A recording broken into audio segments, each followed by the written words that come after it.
పరిశుద్ధ గ్రంథం నుండి అపోస్తలుల పౌలు ఫిలిప్పీయులకు రాసిన పత్రిక 3వ అధ్యాయము 14వ వచనం చదువుకుందాం. 14వ వచనం, క్రీస్తునందు దేవుడు ఉన్నతమైన పిలుపునకు కలుగు బహుమానం పొందవలని గురెత్తుగా పరుగుచున్నా పేరా. ఇంకో మాట మనం గమనించినప్పుడు గురెత్తుగా పరిగెత్తున్నా. మరి మాట 13వ వచనం కూడా చదువుకుందాం. 13వ వచనంలో, సహోదరులారా, నేను ఇదివరకే పట్టుకుని తలంచుకొనను.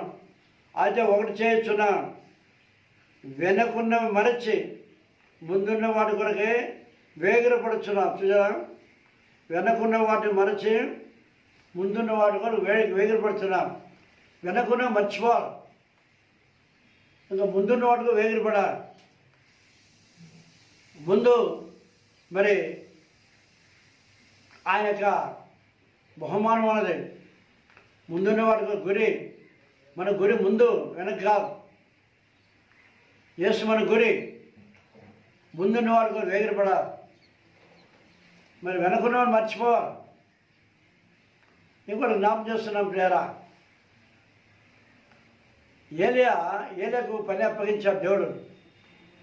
ఏలియా కొండపై సూర్యకార్యం చేశారు, అనేక ప్రభువు మళ్ళించారు. అనేకలైన ఇశ్రాయేలు అందరూ కూడా మరి బయలుదేరుతున్న ఆరాధిస్తూ యెజబెల్ ఆజ్ఞానుసారంగా అహాబ్ భార్య ఇశ్రాయేలు రాజు అహాబు అన్యస్త్రీ వివాహం చేస్తూ అన్యస్త్రీ ఆ యెజబెల్కి ఆజ్ఞ ఏమంటే నా గృహదేవత ఏంటంటే బయలుదేవతను ఆరాధించాలని ఇశ్రాయేలు ఆజ్ఞాపించింది. అందు దేవతను ఆరాధిస్తున్నారు. అటువంటి సమయంలో మరి దేవుడైన యెహోవా మరి ఏలియాకు ప్రత్యక్షమై, నువ్వు కర్మేలకు జనులు ప్రోగు చేయి, ఆహాబుతో చెప్పు, కర్మేలకు జనులు రప్పించు, అక్కడ నువ్వు కార్యం చే, నువ్వు ప్రార్థన చేయగా అగ్ని వచ్చి బలిపెట్టి దహించబడ, అప్పుడు జనులు నమ్ముతారు, అప్పుడు నాయన విశ్వాసం ఇస్తారనే ఉద్దేశంతో మరి దేవుడైన యెహోవా మరి ఏలియాకు సెలవిచ్చారు. అప్పుడు ఏలియా కర్మేలు పర్వతంపైకి అందరూ రప్పించి ఇస్రాయేలు అందరూ కూడా చూస్తుండగా అందరు ఎదుట బలిపీఠం దగ్గర మోకరించి ప్రార్థన చేస్తున్నారు. ఏమని ప్రార్థన చేస్తున్నాడు? 1 రాజులు 18:37 అంటున్నా, యెహోవా నా ప్రార్థన ఆలకించుము, యెహోవైన నీవే దేవుడు అయినవనియు, వారి హృదయంలో నీ తట్టు తెలియజేయమనియు, ఈ జనులు తిరిగినట్టుగా ఆ ప్రార్థన అంగీకరించమని ప్రార్థించారు. అతడు ఇలాగూ ప్రార్థన చేస్తుండగా యెహోవా అగ్ని దిగి దహన బలి పశువును, కట్టెలను, రాళ్లను, బుగ్గిని దహించి కందక ముందున్న నీళ్ళను ఆరిపోజేసాను. ఎంత గొప్ప ప్రార్థన! ఆ ప్రార్థన దేవుని దగ్గర వెళ్ళి దేవుని దగ్గర జవాబు వచ్చింది. అవును పేరా, అగ్ని దిగి వచ్చి బలిపీఠం దహించేసింది. అంత జనులందరూ 39 వచ్చిన అంత జనులందరూ దాన్ని చూచి సాగిలపడి యెహోవా దేవుడు, యెహోవా దేవుడు అని కేకలు వేసిరి. పిల్లరా, కేకలు వేశారు. సాగిలపడి నమస్కారం చేసి యెహోవా దేవుడు నమ్ముకున్నా. అవును, దీనికంత కారణం బయలు ప్రవక్తలు. ఇక్కడ ఏలియాకు ఒక పేరు ఉన్నది.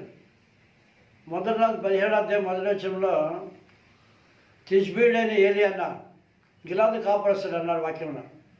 తిష్బీడ్ అన్న త్రిప్పోడు అని అర్థం. అనేక ప్రభు త్రిప్పాడు.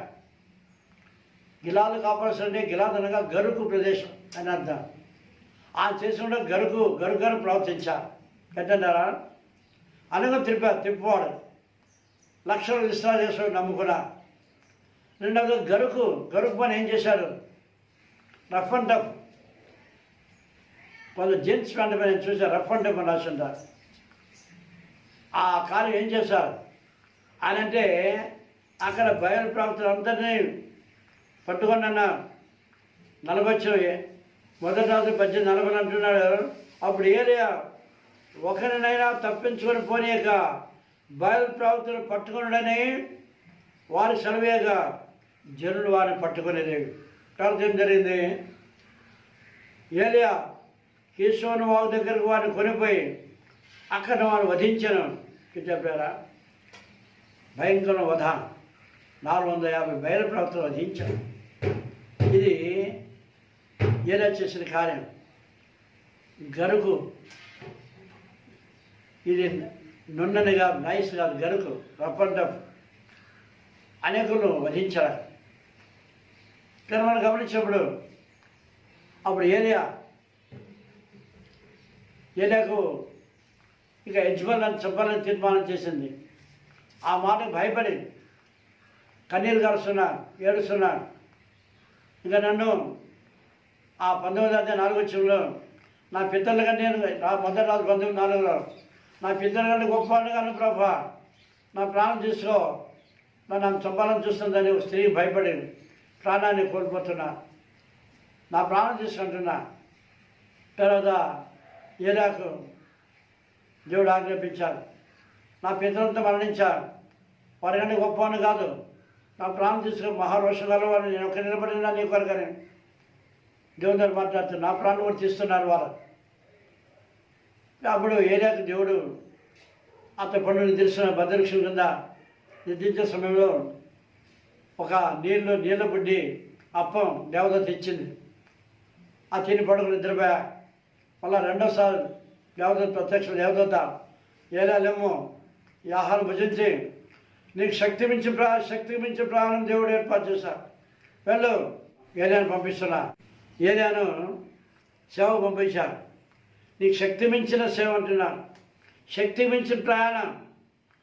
ఇన్ని బాధ్యతలున్నా ఏలియాకు, ఈ బాధ్యత మర్చిపోయిన ప్రాణం తీసుకుంటున్నా. 40 రాత్రులు మీకు ప్రయాణం అన్నది. దేవుడు ఇచ్చిన ఆహార బలం చేత 40 రాత్రులు ప్రయాణం చేశారు అరణ్యంలో. ఎంత గొప్ప ప్రయాణం ఆలోచించారా? దేవుడు ఆహారం, ఆయన దీవించిన ఆహారం, శక్తిగల ఆహారం. అవుగా మనం ఆహారం ప్రార్థన చేసుకుని తినాలి మనం. అప్పుడు ఆహారం శక్తి దేవుడు ఇవ్వగలరు. అందువల్ల అప్పుడు యెహోవాతో సరే ఇప్పుడు చెప్తున్నా, మొదటి బాధ్యత అందరూ బాధ్యత ఉంటే అందరూ నా ప్రాణం తీసుకుంటున్నా. మనవరు ప్రభు మనకి ఏ బాధ్యత ఏర్పాటు చేశాడు ప్రభుని అడిగి తెలుసుకో, ఆ బాధ్యత మనం నిర్వర్తించాలి మనం. అవును, మొదటి బాధ్యత ఏమంటే 1915 మొదటి రాజులు అప్పుడే యెహోవా అతనికి సెలవిచ్చినేమనగా, నువ్వు మరల అరణ్యమును దమస్కునకు పోయి దాన్ని ప్రవేశించి సిరియా దేశం మీద హజాయేలు పట్టాభిషేకము చేయము. సిరియా దేశం మీద హజాయేలునకు పట్టాభిషేకం చేయమంటున్నా. చూసారా? ఇది మొదటి కార్యం, మొదటి బాధ్యత. హజాయేలుకు పట్టాభిషేకం చేయాలి సిరియా దేశంలో. రెండవ బాధ్యత ఇశ్రాయేలు వారి మీద నింషీ కుమారుడైన యెహోకు పట్టాభిషేకం చేయము. రెండవ బాధ్యత. మూడవ బాధ్యత, నీ కుమారుగా ప్రవక్త అయినడకు అబెల్మే హోలావాడైన షాపాతు కుమారుడైన ఎలీషాకు అభిషేకం చేయము. అభిషేకం. ఇన్ని బాధ్యతలు. రాజులకు పట్టాభిషేకం, సేవకులకు అభిషేకం. ఇన్ని బాధ్యతలు ఉంటే నా ప్రాణం తీసుకుప్రపంటున్నాడే. ఈరోజు చాలామంది జిగుప్త, నిరాశ, నిస్పృహ ఆవరించినప్పుడు ఇంకెందుకు ప్రభా నా జీవితం నన్ను తీసుకుంటారు చాలామంది. బాధ్యతలు మర్చిపోతా, దేవుడిచ్చే బాధ్యతలు మర్చిపోతా కదా. కాబట్టి మన బాధ్యతలు మనం నెరవేర్చాలి. దేవుడు మనం ఏ బాధ్యత పంపినా, ఒకవేళ మనము కదా గమనించండి,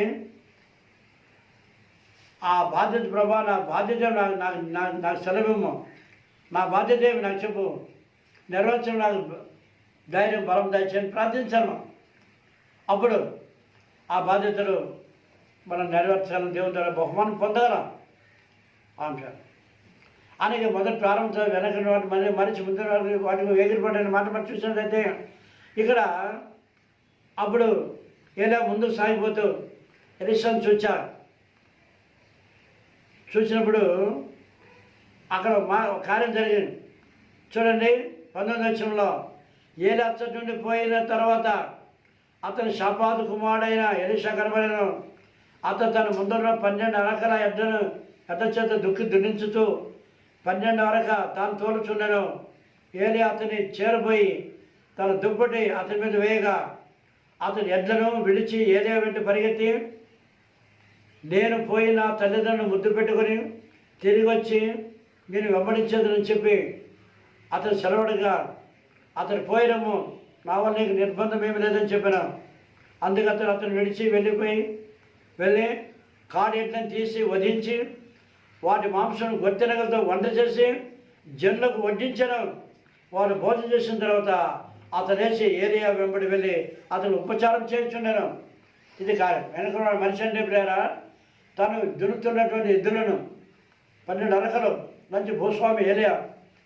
అయితే మరి ఏలియా దుప్పటి పడిన వెంటనే ఆకర్షించబడ్డా ఆ యొక్క 2 ఎడ్లను వధించి గొంతెనగలతో వంట చేసి అందరికీ వండి పెట్టి తాను ఏలియాను వెంబడి ఎందుకు ఈ విధంగా చేశాడు, ఎందుకు ఎద్దును వధించాలి, వెనుకున్న వాటి మరిచి వాక్యం విన్నాం మనం. వెనుకున్న వాటి మరిచి అదే అవి అట్ట ఉన్నట్టయితే నా ఎద్దులు ఏమైనాయో దేవుని వెంబడింపలే, ఏదైనా వెంబడింపలే, ఆ ఎద్దులు జ్ఞాపానికి వస్తాయేమో అందరూ వాటిని వధించి వంట చేసి పెట్టి ఏదైనా వెంబడించా. ఆ జ్ఞాపాన్ని రాకూడదు, వెనకటి చరిత్ర జ్ఞాపానికి రాకూడదని వెనుకున్న వాటిని మరిచిపోటకు అబ్బం చేశా. పౌలు చెప్పిన గొప్ప సత్యం, పౌలు చెప్పిన మాట, వెనుకున్న వాటి మరిచి ముందున్న వాటి కొరకు వేగిరి పడ్డాయి. ఇంకా ముందు ఎంతో సేవ ఉన్నది, ఎన్నో బాధ్యతలు ఉన్నాయి, వాటి కొరకు మనం వేగిరి పడా. ఎలిషా చేసిన కార్యం గొప్ప కార్యం చేశారు. వెనుకున్న వాటి మరుచులకు తన ఎద్దులనే వధించి త్యాగం చేసి మరి దైవజనుడు వెంబడించాను. అది ద్వారా మనము కలిగిన వాటిని మరిచి వాటిపైనే మనసు ఉంచగలక, నష్టపరచుకోవడం కాదు, వాటిపైన ఎక్కువ ధ్యానం వాటిపైన ఉంచగా దేవుని పైన ధ్యానం, దేవుని వైపు చూసి గురెత్తుకు పెరిగేది. పౌరు బహుమానం పొందేట్టుగా ఆ బహుమానం పొందేటకు, ఆ నిత్యత వాడు బాగా స్వాస్థ్యం పొందేటకు రాగడి సిద్ధపడి అనే సిద్ధపరచమని సిద్ధపడి ఆ నిత్యత్వం వాడు బాగా స్వాస్థ్యం పొందేటకు ఆత్మతండ్రి సహాయం చేసి సిద్ధపరచనుగా ఆమె ప్రార్థన చేసుకున్నాం. ప్రభాదాయమైన కృపాల తండ్రి, ఆశ్చర్యకర స్తోత్రములైనా అందరూ మాతో అద్భుతంగా ప్రభా మీరు చెప్పిన వాక్యాన్ని బట్టి స్తోత్రములు, చెప్పని వాక్యం మాత్రం అర్థం కాకుండా అందరూ వాక్యం ఫలింపజేసి వాక్యం నీరు కట్టి ఫలింపజేయండి ప్రభా. ఇలా ప్రతి ఒక్క దీవించి వారి వ్యాధులు కుదిర్చి అప్పులను తొలగించి సమాధాన కుటుంబాలు దాయించారు. యేసు ప్రభు ద్వారా వేడుకుంటున్నాం తండ్రి, ఆమేన్.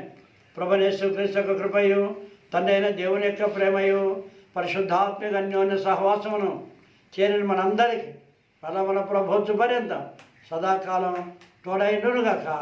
ఆమేన్.